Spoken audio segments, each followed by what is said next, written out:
Hello and welcome to Out of Spec Reviews. This is the brand new 2021 Nissan Armada. In this video, we're going to talk about the styling changes over the previous generation, expected pricing. We're going to take you on a full tour of the car. We're going to go through the exterior and the interior, show you all of the features, and then of course, we're going to get it out on the road, take it for a drive, and share our first initial impressions. Now, this is not a full driving review. We will have one back soon where we can spend a lot of time with it. This is a pre-production prototype car, and we're just going to take it out for our first impressions and tell you what we think. Let's go.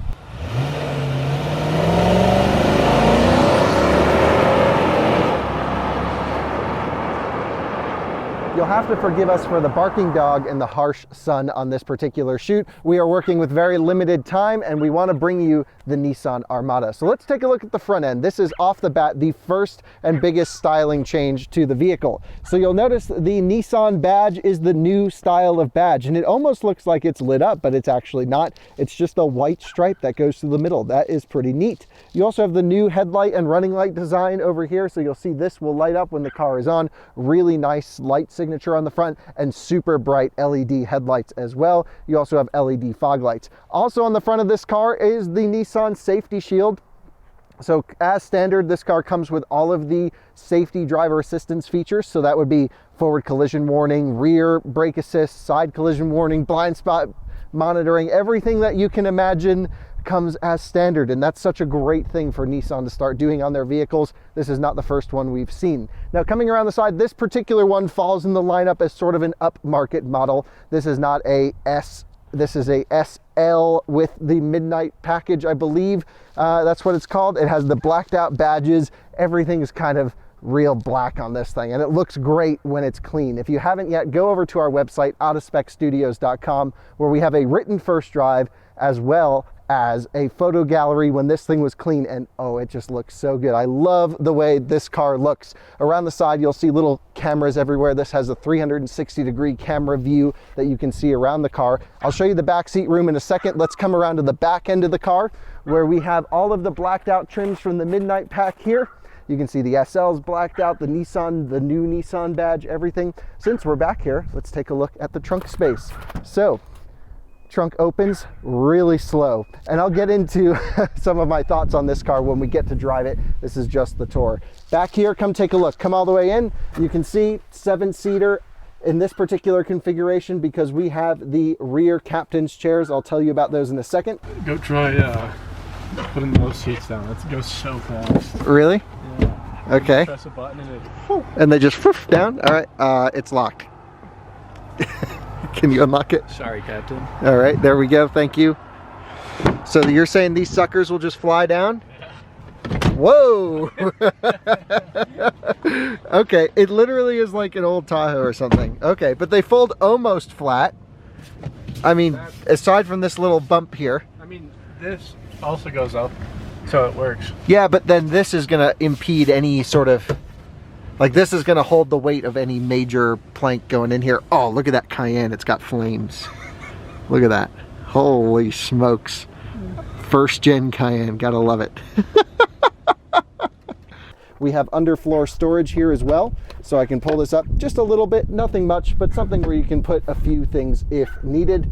And then, of course, you have a power socket in the back. Now, I closed the trunk with these buttons right here. So you can either lock the car or close the trunk altogether. If I click this, it goes. And yes, it is one of the slowest tailgates, although I would still argue the 200 series Land Cruiser has a slower tailgate than this, which is pretty interesting.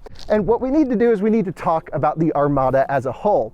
It's always been sort of the least expensive big SUV that you can buy in this country, and we do not know pricing for this generation yet. So is it going to be more expensive? Is it going to be less expensive than Tahoe, than other competitors? We're not totally sure. But what we can say is this spec on the previous, the 2020 model, comes out to around $58,000. So this thing's probably right around 60 grand. This is just a guess.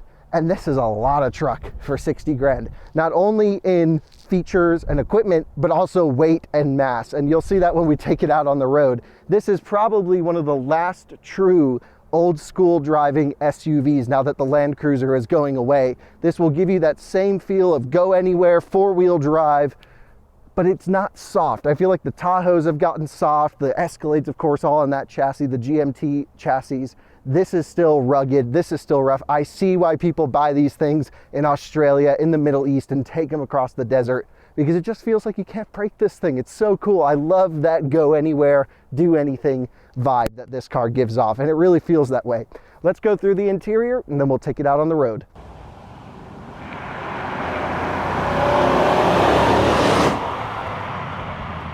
Coming around to the interior, I have my key in the pocket. Of course, you have keyless entry with this model. And one thing I always like to do with a car is test the door thunk. Now, Nissans in past, I will say before we do this test, have always felt a little tin canny.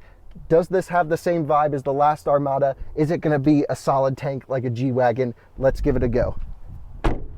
Yeah, it's still not as aggressive as I would like to see, but again, does that really matter? No, it's just a silly metric to base a car's quality. Getting inside, here we are.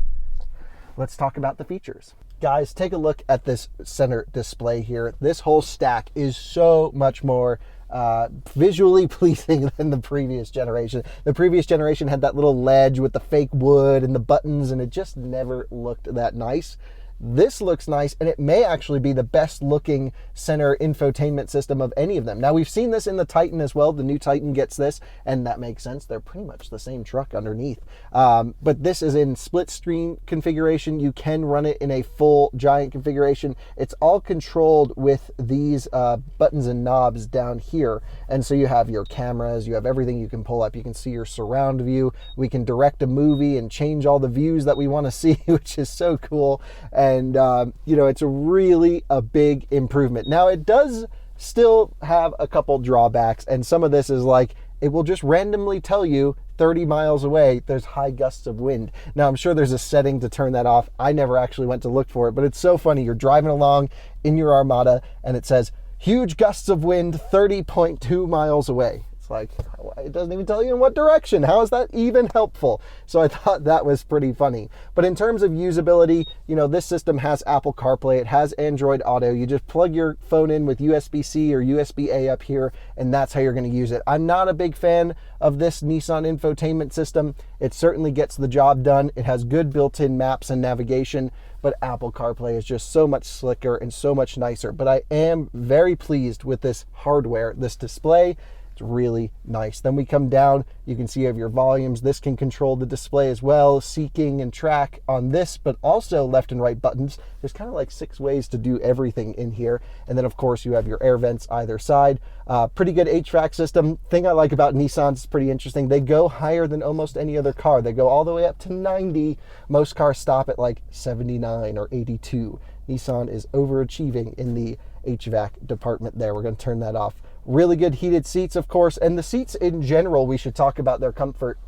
They're pretty flat and they're wide. This is a cruiser. This is something you get in and you sit on the highway for miles. It loves that, and these seats are perfect for that kind of thing. Now, coming lower, we have a little compartment right here, and this is where we have a wireless Qi phone charger, so you can slide your phone in there. You also have a power outlet, little 12-volt. But for the most part, I think you keep that closed. It just keeps the design looking nice and easy. You have your trailer brake controller right here, which is great. You can program 3 different brake modes. So if you have 3 different trailers, you can program those in there. And now on the bottom right here, you have all of your drive mode adjustments. So right now we're in auto. This particular one is a 4-wheel drive, or I should say an all-wheel drive configuration. You can also select a Armada in just rear-wheel drive. That is not this one. So in auto, we can go to 4 high. It'll just shift and basically keep everything the same. And then we can push this in and go to 4 low. And I believe we need to be in neutral to do that. So neutral, 4 low, shift. And now we are in 4 low. Turns off traction control. All is good there. We're going to go back to auto, and then we'll put the car in park. There we go. 2 cup holders behind this compartment here. I do not like this pattern that they've chosen. It's kind of like this fake carbon fiber-esque weave, but it's not in a consistent direction. It just looks, I don't know, looks pretty weird to me. I would have, not that I'm a fan of piano black, but you have piano black here, and then you have this gray textured material here, and it's kind of like 2 different materials. Just stick with one. But I guess I'm not necessarily a design person. Don't ever take a design advice from me. You see what I wear, sweatshirts, and usually the same colored pants every day. So I'm not one to judge. This is a pretty neat feature here in the center as well. This is your center storage compartment, and it is massive. Check this out, rear compartment tray, just for the rear seat passengers. Hey, Timon, hit the front for me. Check that out. No tray on this side, just for the back. That is kind of cool. Over here in the driver instrument cluster, we have really nice gauges. Nissan's always done a nice job with their gauges, and this is no exception. We carry through with our rev counter on the left, engine temperature, speed, and fuel level on the right. Tons of menus to go through. You have all of your adaptive cruise control and lane keeping settings over here.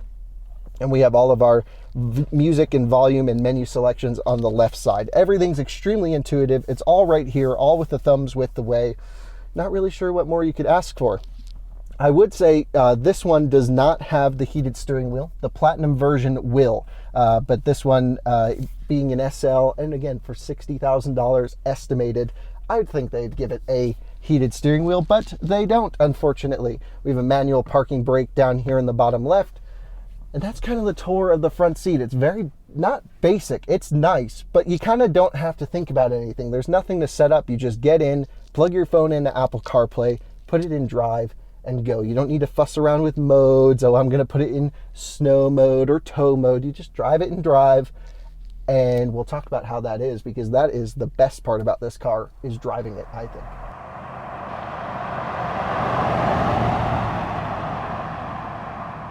Coming into the back seat here, let's take a look. Pretty easy entry on the way in. Here we are sitting down, close the door. You have a little bit of a leather panel here on the right. You have your audio speakers in the doors, and you're just sitting back and relaxing. You know, these seats fully recline, so you can put them all the way up right here, or you can just lounge out. And that's how you're gonna roll in the Nissan Armada in the back, especially if you have the captain's chair configuration with this center console. You have big storage here, you have 2 cup holders here, and you have even more storage down here, and this goes like all the way back, at least up that far into my arm. I mean, this thing goes super deep. So you have tons of storage back here. If you have kids, be careful where they're just stuffing things, because it'll get lost. There's so many places to store things, which is probably what you want in an SUV. That sounds pretty good to me. You have air vents up top here. You have air vents everywhere, actually. Like, this whole car is a car full of air vents, and you even have these little nice diffused LED accent lights up here, map lights, I guess is what we should say. You have door pockets or seat pockets on each side, and the seats themselves are pretty comfortable. No heated seats here in the back of this particular one. It's probably something that will come with the Platinum, but again, the people in the back, they didn't buy the car. But look at how much room. You can just sit back here, lounge out, and go for a cruise. That's what this thing is meant for. I like it back here. Let's try out the third row. All right, let's figure out how to get in the third row here. So seat down all the way up. That happens pretty quick. I'm going to lift up on this third row, push up on the headrest. Everything seems self-explanatory. That was genuinely my first time doing it. Crawling into the back. Here I go.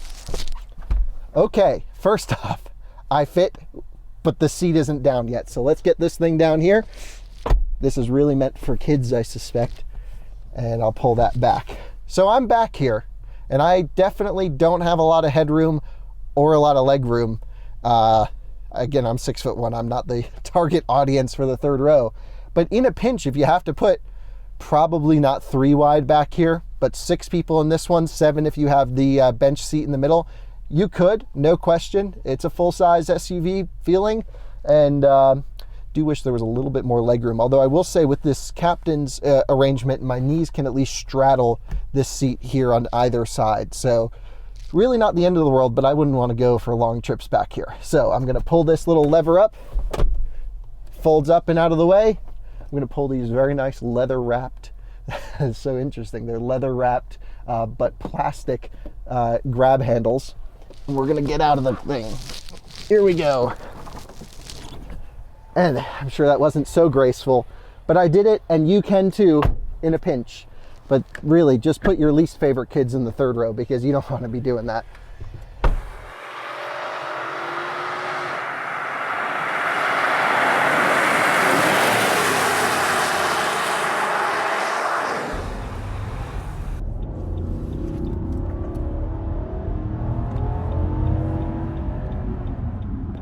join us inside the Armada and we're going to take it for a drive. So let's start this thing up. Easy entry gets me back to where I need to be in terms of seating position. Really good seat height adjustments. You do sit high. It's an SUV, of course, and you have good adjustments. Now, the steering wheel is tilt and telescopic, but I will say when it goes up and down, the angle when it's up is like full bus driver mode. So we're going to pull that down for sure. We're going to turn off the audio. We have the new infotainment powering on, and everything is looking pretty good. Now we're just going to drive the car in auto mode. We're not going to put it in tow or snow or turn traction control off. It will do donuts in the snow. If you're wondering, we did have to just test for, research purposes. It will do at least one donut in a snowy parking lot, and it's very good at that. So let's go. I'm going to put the heated seat on. High wind warning in about 30.9 miles from current location. That's what I was talking about. High wind warning in 30.9 miles. Who cares? I don't know why it tells you that. I'm sure there's a setting. I haven't had a chance to go through and adjust much of the settings on this car. I've just kind of got it right, and we've been just getting some photos. Again, this is a very brief first drive opportunity that we have with it. But I think now we're able to tell you about the Armada in a place where this car really truly shines, and that is its driving dynamics. Now, so many SUVs these days are trying to become sporty, and you can get like a Range Rover SVR, and you can get 400 horsepower Volvo XC90, for example, and they're all kind of rough riding. They're not as just like big luxurious land yachts. And I really feel like Nissan designed the Armada, even though they didn't. It's a patrol in other markets for the US market, because it's so unbelievably comfortable and it has so much room inside. This thing is like a living room on wheels, and that's what you want when you're buying a family SUV. And cruising around town, of course, the revs stay low, the transmission shifts unbelievably smoothly, and you get the nice, satisfying growl of that V8 just rumbling away, and it sounds really nice. Now, the best part about this car, I've been saying, is driving it. And it's not because it's fast, although it does go pretty quick. I mean, it's got plenty of power. It is purely because you do not feel any bumps that you hit. This thing soaks up absolutely everything. Now, if you drive the Nissan Titan, that's a little bit more of a workhorse, and especially if it's unloaded, you kind of hop over the bumps. This is not true for the Armada. Take a look. We're going through an intersection, a real bumpy one. You don't feel a thing. It just floats over all of the bumps. It's really impressive. And what's impressive other than that is how well this car handles around the corners. We have some great canyon roads around here, and this is not a sports car by any means, but we had to take it up in the canyons, up in the mountains, take our photo galleries and stuff, and we're hustling around these back roads. And certainly you get body roll, you get pitch and dive, under braking and acceleration, but it's not bad. And it actually handles pretty sprightly. Like, you can hustle this thing around a back road if you want to. That's the impressive part. Now, how much of this is different from the previous Armada? Really not much. I mean, it kind of drives like the last one. It's got that same engine under there. It's got the same cushy suspension, and these are all okay things. I will say it feels better optimized to me, and it could just be the cabin layout. It could be the way it looks. It's more pleasing. I was never a huge Armada fan, but I definitely like this one a lot. I'm just going to punch it off the line here really quick. Listen to this. Power down. Gets up and moves, and it sounds really good. Here's a big dip, by the way. Let me just show you. It just floats right over the bumps. It's really, truly impressive to drive. And this is where I believe most Armada owners are going to be driving their car, which is in city environments. Now, the reason I've come down to this road is because I want to demonstrate one of my other favorite highlights about this car, and that is the turning radius. It will truly blow your mind. Look at this. Turns almost on a dime. Just insane levels of turning angle on those front tires. I mean, this thing will, it's so big, and it just spins right around. So great job on that to the Nissan team for sure. And overall, let's go take it out on the highway, see how the noise is, see how the ride quality is at high speeds. Does this cushiness make it feel unnerving? Let's go take it a couple exits up and down the highway.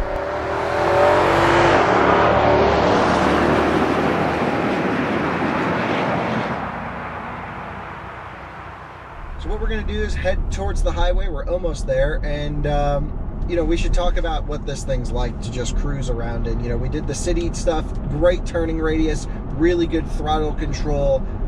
It actually has a pretty high stall torque converter. Like, it starts locking up the torque converter to start moving the car at like 1500 RPM. Same thing we've seen from previous generations, but I always thought that was an interesting Nissan quirk. Not a bad thing at all, just kind of an interesting thing to notice.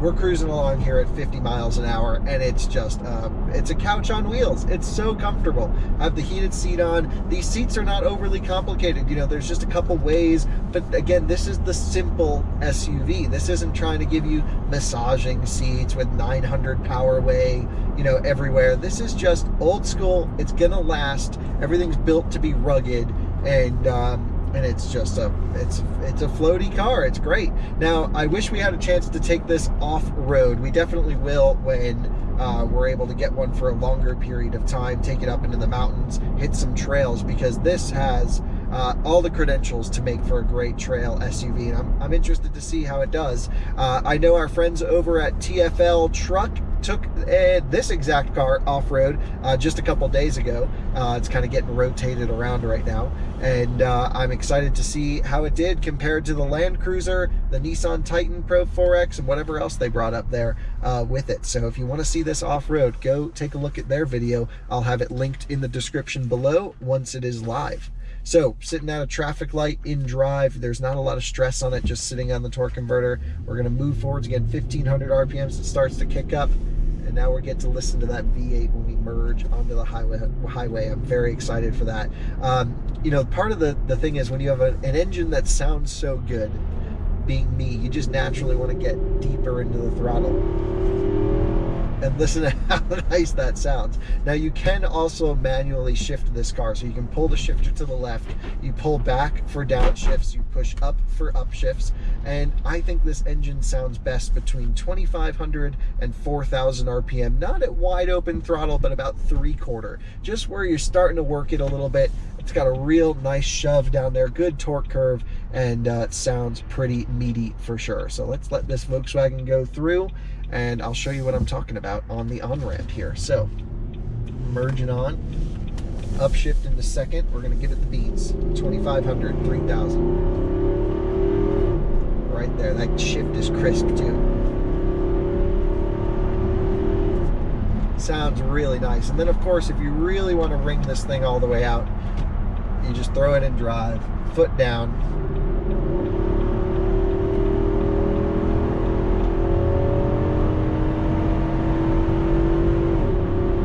I could listen to that all day.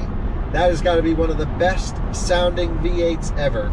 So now let's back it down a little bit. Let's just cruise. And this is where you're going to be spending most of your time in your Armada, which is just sitting at 75, 80 miles an hour going down the highway. And here, let's set the adaptive cruise. So I have the system on. I'm going to turn on this little bubble next to us as well, which is all of our safety blind spot stuff for you. And I'm going to select our cruise control at 7980. And then I have this button here. This will adjust the distance to the car in front. So let's pull it up to the closest setting behind this red F-150. And now what we can do is, it's typical adaptive cruise. So I'm able to set a distance that I'd like, a maximum speed that I want the car to travel, and then it just cruises behind whatever object you put it behind. I love adaptive cruise control. This system will also go all the way down to a stop, which is nice. Another cool feature here is if you're in a tight drive-through parking lot area and you pull up the surround view cameras, every time the car in front of you pulls forward, it just beeps and it says, hey, go ahead. I love that. It's great. Perfect for my morning Starbucks runs. I thought that was pretty cool. I definitely felt like the ultimate dad pulling up in this thing. Not that I have kids, but it's a very dad kind of car, or a mom car if you're a woman. Pulling up to the Starbucks in the Armada. I thought that was pretty interesting. Now I'm going to show you what happens when you hit a line over here. So we're going to merge over. It looks like we're not paying attention. You can see the steering wheel buzzed, and then it actually grabbed physical brakes on the cars to pull us to the left. So that is a really nice lane safety system. Again, I love all the safety tech Nissan's putting into their cars, and I think that's a necessary function for any vehicle, and I'm glad Nissan's doing it at no charge. So basically, if you're cruising in the lane, for whatever reason you're not paying attention, it will push you right back into your lane. Now, if you're trying to make a lane change without your turn signal, which you shouldn't do, but if you're trying to do that, you can push through the system. You can also disable that particular warning and assist system, so it will not do that. So let's go to the left here. We have a beautiful mountain view for a short period of time while we merge onto the highway. So let's get out and look at those mountains. That is just absolutely beautiful, isn't it? What a place we live in here in Colorado. We are extremely lucky. And yeah, this truck's going like 1 mile an hour. Merge on. And you can tell there's not much body roll when you really get into it. You can feel it's soft. It definitely rolls over a bit, but I gotta tell you, this thing hustles pretty good when you start motoring around in it. One last opportunity for a hard acceleration, then we're gonna wrap this thing up. Here we go.